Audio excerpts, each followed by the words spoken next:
Target F of the Sendai framework calls for strengthened international cooperation. Current cooperation efforts are not nearly enough to help those in need. We must strengthen cross-border networks and increase investment in disaster risk reduction.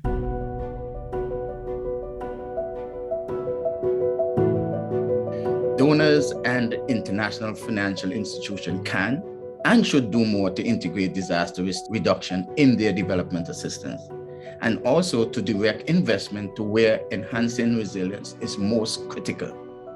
For every $100 spent on disaster-related official development assistance, only 50 cents is invested in protecting development from the impact of disasters. Impacts from disasters are dependent on location. Disaster risk reduction efforts must build on specific national and local expertise and knowledge. When the earthquake happened in Nepal, everybody was shaken equally by the earthquake.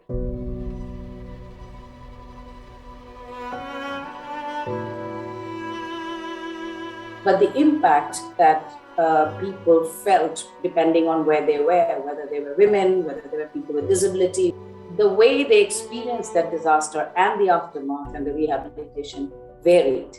And unless you take cognizance of all of these factors and bring these voices to the table, both your disaster preparedness and post-disaster responses will remain inadequate. Development cooperation must foster cross-border sharing and exchange between communities, civil society, the private sector, and academics. For example, Madagascar has 3 major DRR strategies in development. Climatique. Le troisième point, tous les développements ou mise en phase opérationnelle des plateformes nationales de réduction des risques catastrophes afin d'améliorer la réduction des risques de catastrophes, notamment au niveau des secteurs, et aussi afin d'impliquer aussi les secteurs privés et aussi tous les acteurs parties prenantes en réduction des risques de catastrophes. Nous avons mis en place des systèmes d'alerte précoce multirisques.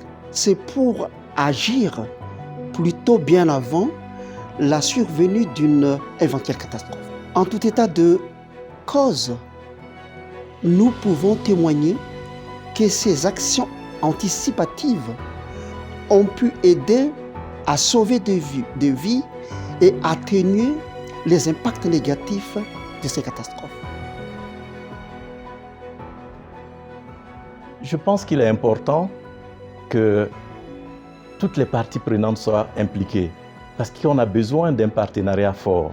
Ce partenariat doit être inclusif de la société civile, des partenaires techniques et financiers, vous en avez mentionné, des institutions publiques et des organisations publiques, privées, académiques et également scientifiques. Nous devons réussir le pari de la résilience en rendant aux communautés leur rôle d'acteur.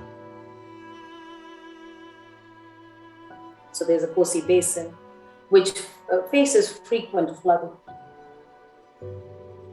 And there's always been a discourse of contestation between the people or the riparian community who stay on the Kosi Basin, on the Indian side or the Nepal side. Let's look at what can be done collectively. We set up what was called the Citizens Interaction Forum between the people of the two countries. And Joint Citizen Forum actually really helped both communities understand, wait a minute, irrespective of why the disaster happened, unless we sit together and agree that we are all being equally impacted and that we need to work together to resolve this, this is not going to go away because we seem to be facing the same problems. At a time when our world is facing increased threats, uniting societies together across international borders is essential to address the challenges of the 21st century.